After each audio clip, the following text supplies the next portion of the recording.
I used to believe loyalty meant something. You know, the kind of bond you build brick by brick over decades, through hardship, through laughter, through the silent moments when words aren't needed.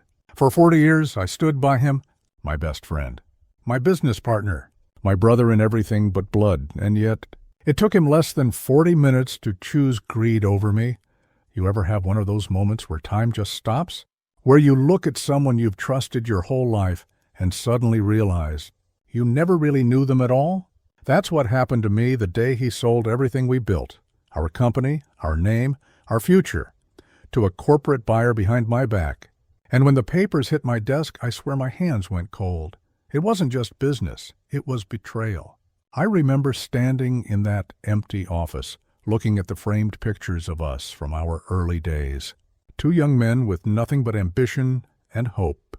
We promised each other we'd retire together, sit by the lake someday, old and proud, knowing we did something that mattered. I laughed back then, saying I'd probably go first, but I'd still send him cigars from heaven. I didn't think he'd be the one to bury everything first. Here's the crazy part.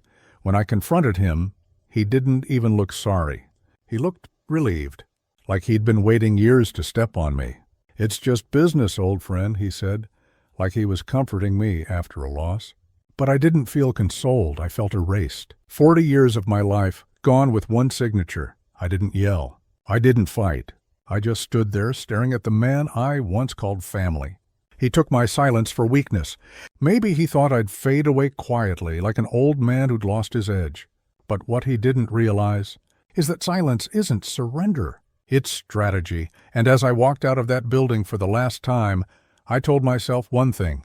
I wasn't going to destroy him with anger. I was going to let the truth, the slow and patient truth, do it for me. Because sometimes karma doesn't need a helping hand. It just needs time. You know, people always think revenge comes with shouting, guns blazing, tables flipping. But for me, it came with stillness. The kind that only comes after years of being underestimated. I didn't storm into his new office. I didn't drag him to court.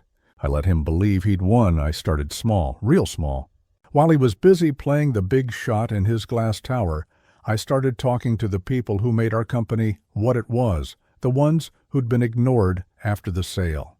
Old suppliers, contractors, former clients who still remembered how we worked when it was about trust, not profit.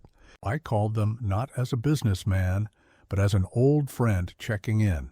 You'd be surprised how far kindness goes when greed has burned every bridge, and quietly, piece by piece, I started building again.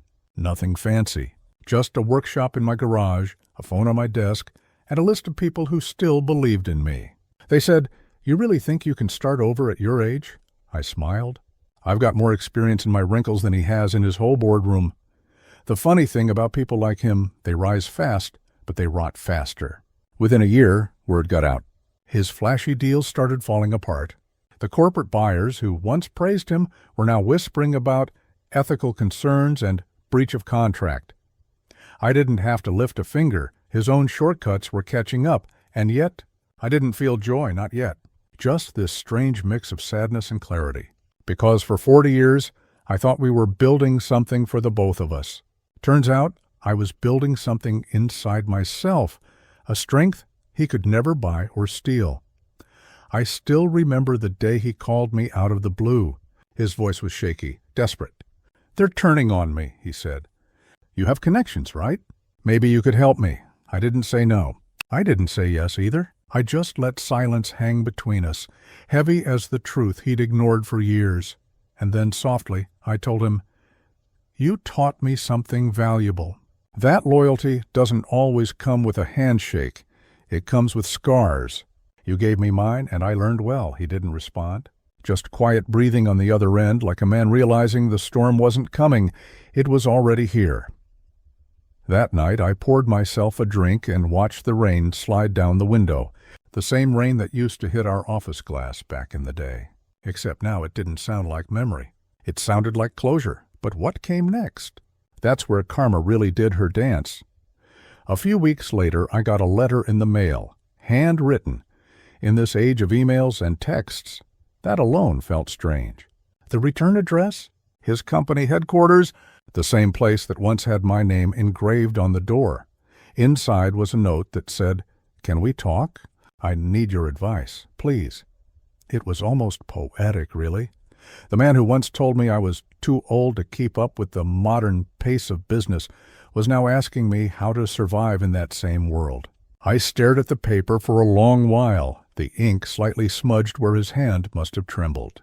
For a moment I almost felt sorry for him. Almost. When I finally agreed to meet, I chose the same little diner where we used to grab breakfast before big meetings.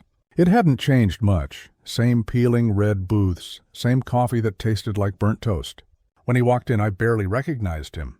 His suit hung loose, the color drained from his face. He looked like a man who'd been running from something invisible and losing ground every day. He sat across from me and said, "They're pulling the contracts. The investors are gone. I'm being sued by 3 clients." He paused, his voice cracking. "You warned me about shortcuts."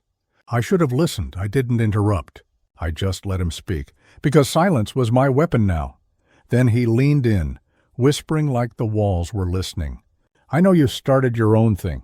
Maybe you can help me get back on my feet?" "I can't do this alone," I smiled, slow and steady. "You're right about that," I said. "You can't?" He stared at me, searching my face for softness. "You're enjoying this, aren't you?" "Enjoying?" I said quietly. "No, I'm remembering. The truth is, revenge doesn't always look like fire. It looks like calm. It's the peace that comes when the world finally corrects itself." As he left that diner, shoulders slumped, I realized something strange. I didn't hate him anymore. I didn't need to. Karma had done her part beautifully. He'd burned every bridge until the only one left was the one he needed to cross, and I was standing on the other side with the matches. Over the next few months, I heard whispers about him. Lawsuits piling up, employees quitting, creditors calling nonstop. And then one evening, while checking the mail, I found a thin white envelope from his wife. Inside was a short message. "He's gone bankrupt. We've lost everything. He's been drinking, blaming himself. I thought you should know." I sat down on the porch and read it twice. The air felt colder, heavier somehow, and that's when it hit me. Revenge may satisfy, but it doesn't heal. It just closes a chapter that was never meant to stay open. Still, I couldn't help but whisper, "You made your choice." I just let life finish your sentence. But this story wasn't over. Not yet. Because sometimes karma isn't finished until you're forced to look her in the eye. And I was about to. A few months passed, and I'd almost buried the memory of him. Life had settled into a quiet rhythm. Morning coffee on the porch, tending to my small workshop, and watching the sun melt behind the trees. Peace had finally returned, or so I thought. One rainy afternoon, I stopped by the local hardware store to pick up some supplies. As I was leaving, I saw a man sitting outside on the curb, soaked to the bone, holding a cardboard sign. I wouldn't have looked twice if his voice hadn't stopped me. "Do you have $1 to spare?" That voice, I froze. I turned, and there he was, my old partner. The man who once wore $3,000 suits now sat in the rain, wearing a jacket that wasn't even his size. His eyes met mine, and for a split second time folded back on itself, he recognized me instantly. His lips parted, but no sound came out. Shame filled the space between us like fog. "Guess karma's not done with me yet," he said with a bitter laugh. I stepped closer, studying him. "No," I said quietly. "Karma's just catching up." He lowered his head. "You were the only one who ever treated me like family. I betrayed that. And now I've got no one left." The rain started coming down harder, dripping off the brim of my hat. I should have felt satisfaction, triumph even. But instead all I felt was tired. I reached into my pocket, pulled out a few bills, and handed them to him. He stared at the money like it was poison. "I don't want your pity," he muttered. "It's not pity," I said. "It's closure." He looked up, his eyes glassy. "Why are you helping me? After everything I did?" "Because you already lost more than I ever could have taken," I said. "And because I'd rather be the man who forgives than the one who forgets." He nodded slowly, his voice barely a whisper. "I don't deserve it." "Maybe not," I said, stepping back. "But you need it." I left him there in the rain, and as I walked away, I realized the weight on my chest had finally lifted. For the first time in years, I felt free. That night I sat by the fireplace, staring at the flames. Betrayal had broken me once, but forgiveness rebuilt me. It didn't excuse what he did, but it gave me back the peace he'd stolen. And in that silence I found something I hadn't expected: gratitude. Because sometimes the people who hurt you the most teach you the lessons you never forget. A few weeks after that rainy encounter, I got a letter in the mail. No return address, just my name scrawled across the envelope in shaky handwriting. I almost tossed it aside until I recognized the handwriting. It was his. I sat at my kitchen table, the evening sun spilling through the window, and opened it. Inside was a single folded sheet of paper. The ink had bled in places, as if written through tears. He'd written, "I know no apology can fix what I broke. I lost everything, the money, the company, even my family. But seeing you that day, it reminded me of who I used to be. You didn't just build a business, you built a brotherhood. I destroyed that. I wanted to thank you for giving me something I couldn't buy back. Dignity. I'm leaving what little I have to charity, under your name. Maybe that way I can make one thing right. If you ever think of me again, I hope it's not with anger, but pity. Because I learned too late that greed costs more than poverty ever could." I sat there for a long time, reading that letter over and over. He didn't sign it. Didn't need to. A few days later, I heard he'd passed away, quietly, alone. The same way greed leaves everyone empty. I went to his funeral. There weren't many people there. Just me, a preacher, and a few faces that looked more curious than caring. As the casket was lowered, I felt an unexpected ache in my chest, not for the man he became, but for the man he used to be. Afterward, I placed the letter on his grave. "Rest easy," I whispered. "You've done your time." When I got home, I poured myself a cup of coffee and sat on the porch, watching the evening light stretch across the yard. The company we built was gone. The years we shared were gone. But the lesson? That stayed. Greed will make a man rich, then leave him bankrupt where it matters most.